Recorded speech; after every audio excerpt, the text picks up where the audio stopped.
wanted to stay sleeping. So we had to change gears. That's why you kind of saw me changing up the setup a little bit, but that is okay. So choice and control. Another wildlife ambassador who woke up and was like, okay, I'll come to work today. You can't blame the animals. It is a Saturday. Sometimes it's the weekend for them too. So thank you all for your patience. But the wildlife ambassador we have joining us today, he is still super Money. awesome. So here he comes out to the races. He did just also wake up, so he might just kind of be slowly making his way out, which is a-okay. But does anyone know what kind of an animal this is? Feel free to just shout out your answer. Handsome. Handsome. I like that one. He is definitely handsome, but I also heard many of you say it as well. He is an anteater. So this handsome anteater, his name is Mani, and he, as many of you mentioned, is an anteater. And he is a specific type of anteater called a lesser anteater or a southern Tamandua. And they are just called lesser anteaters, not because they're any less cool than our giant anteaters, which you might have seen near our Elephant Odyssey and Polar Bear area, but it's simply because they are a smaller species. As you can see what he is doing climbing around this structure, he is built for life up in the trees. So being smaller is going to be beneficial so that you don't weigh yourself down when you're trying to climb up into a tree. I know, especially as I got older, as I started to climb trees more, I realized I was just falling a lot more as I got larger and larger. But being a nice smaller still size, not large. that helps these types of anteaters be able to continue Stephanie living and their Shane. life well up in the trees. So as you've kind of been watching him, you might be seeing some of the different adaptations he has to help him to be able to climb around in the trees. So he's got a really great grip, as you all can see, and so he's gonna use that to be able stepping to on your food, dude. figure out where he needs He's to like, grab oh, onto and there it is. hold on. He's also got some really long claws, which you might see, that are kind of a little bit hook shaped, so when he needs to grab onto a branch, that's really helpful so that he can hook his claws onto that branch, help himself pull up, kind of like you can imagine the curve of a coat hanger, same idea.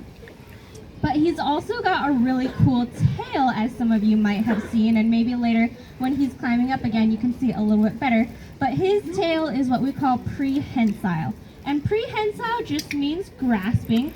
So when needed, he can use that tail kind of like another arm or limb and grab around, wrap around those branches so that he can feel a lot more secure. And even though he is a tree-dwelling type anteater, they are still very comfortable on the ground because the ground is the main place where their food source is gonna be. Down in South America, where these animals are from, they're gonna be going after termite and ant colonies. And a lot of times we kind of have a smaller scale replica of here, but those ants and termites down in South America, they build these cone-like mounds. And so what these anteaters are gonna do is they're gonna use that great sense of smell. You can see he's kind of got a longer nose. That's gonna allow him to stick his nose, kind of like what he's doing right now, into these different ant and termite mounds so that he can smell if there's a lot of goodies in those mounds, something that he's gonna want to put effort into trying to eat and trying to devour. And so when he does find something that he wants, these animals are extremely strong. They're gonna use their big strong muscles and those big strong claws to tear open those ant and termite mounds, logs, move rocks out of the way, whatever they need to do to be able to get to the food that they want to eat. And as you've even been watching Mani here, as he has been snacking on some of the worms that Shane is offering him, you might have seen kind of the tip of his tongue sticking out a little bit. So that tongue is what they are going to use to be able to get all of that food, all of those tasty termites, creepy ants that they are going to want to find. That tail. And so you can see right now Mani showing off that prehensile tail as he is climbing up and down that tree and how he wraps around it. You might have also noticed that his hair actually does not cover the tip of his tail. So if you know of a species that's native around here, you might have seen some of our Virginia possums, but they have a semi-prehensile tail. So if you know anything or have seen their tails, you notice that both our Tamandua and our opossums, the ends of their tails are not covered in any fur. And that's because having that bare, rough skin there is going to give them a little bit of extra grip when they are trying to grab on. So that's going to help them be able to use that tail a lot more effectively so that they don't slip off of whatever they are grabbing onto. And so Money here, he is definitely a very special Tamandua to us. He was the first Tamandua born at the zoo in quite a few decades, and currently he is close to 5 years old now. He is already 5. Wow, time flies. 2 days ago. 3 days ago. He is part of what we call our species survival program. So that, you can imagine, is kind of like Match.com for animals around the different zoos in North America, where we have a bunch of really smart people, geneticists and other scientists who are tracking the genetics of individuals like Mani and our other Tamanduas and matching them up based on their pairings of who would have the most genetically diverse and healthy populations of Tamanduas. So he was a product of that. And because of that, he has been raised with us since he was just a little pup, which is why he is so comfortable being out here. But he is also eventually hoping to contribute to that as well with the species survival program. He was previously paired with a female, but they ended up seeming to just be best friends and not really hitting it off romantically. But maybe in the future, at that time that female was a little bit young, so maybe in the future they'll go on some future dates instead. But I've kind of been talking a lot about anteaters, tamanduas, all the things. Just wanted to see, does anyone have any quick questions about our tamandua? Yeah, so he mentioned he noticed that their hands are kind of curved inwards. That is a great observation.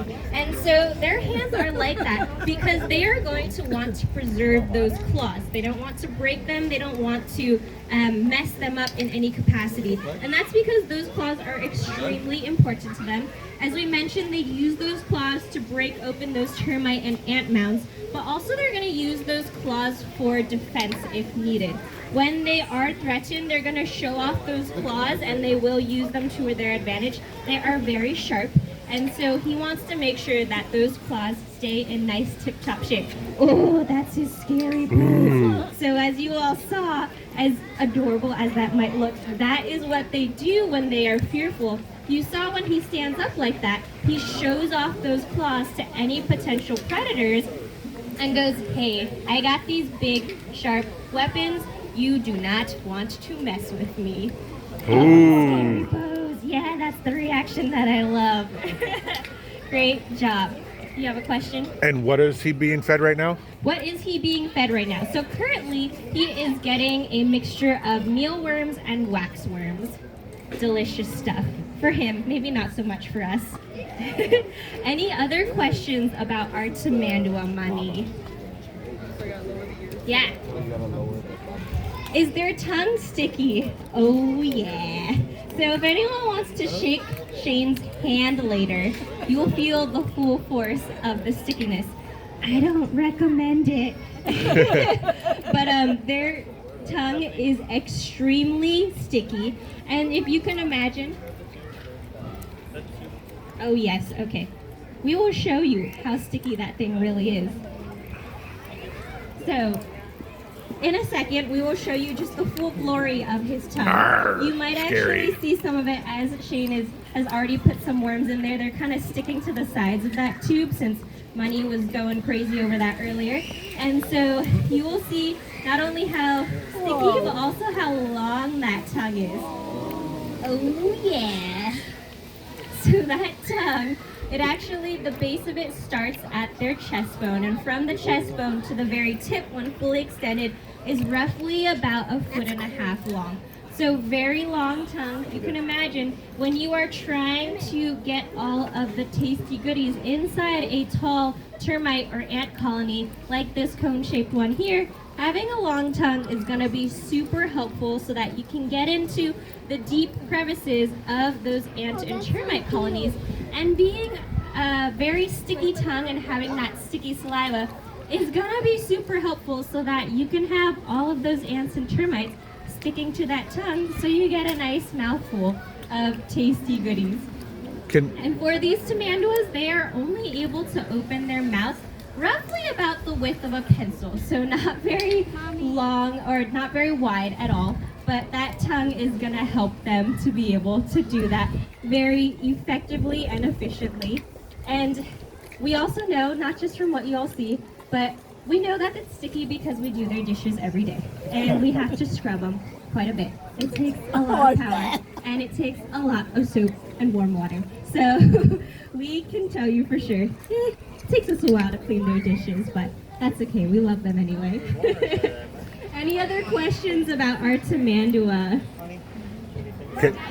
Can they actually direct their tongue like into a specific area? Can they direct their tongue? Yeah, so they are able to direct their tongue in different directions to help them to be able to get into the specific areas and crevices that they want to. Great question. Yes, sir. What kind of ants do they eat? What kind of ants do they eat? So I'm not exactly sure what the species of ants are, the ones that are found in South America. We actually take Money on walks around the zoo occasionally, and you know, there are ants around. Occasionally he goes for them, but we have found that mostly he does not seem like they are very enjoyable, and he just ignores them. So something about the San Diego ants, they must not be very appealing for him. But whatever species of ants they have down there in South America, they are definitely what these animals like to go for. Any other questions about our tamandua? Are they a nice, clean, friendly smelling animal? So the question was, are they a nice, clean individual, clean species? No, they are not. So they actually have the nickname of the stinkers of the forest. And thankfully, Money is very calm right now. But should they feel threatened, these tamanduas, they can actually emit an odor. And scientists have found that odor is 4 times worse than a skunk.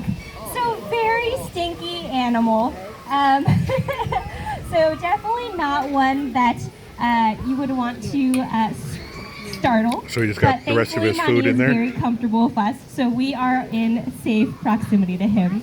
And Money is out of snacks, so he is going back home, and he is probably going to take a nap after this. He worked so hard, so good job, Money, and good job, Shane. Thank you all for coming. If you have any other questions, off mic. We appreciate you all for being here. Without you all, we wouldn't be able to do the work here that we do, caring for these animals as well as protecting their habitats in all the places around the world that they live. So thank you all for your support, and we hope you have a great rest of your day. Thank you.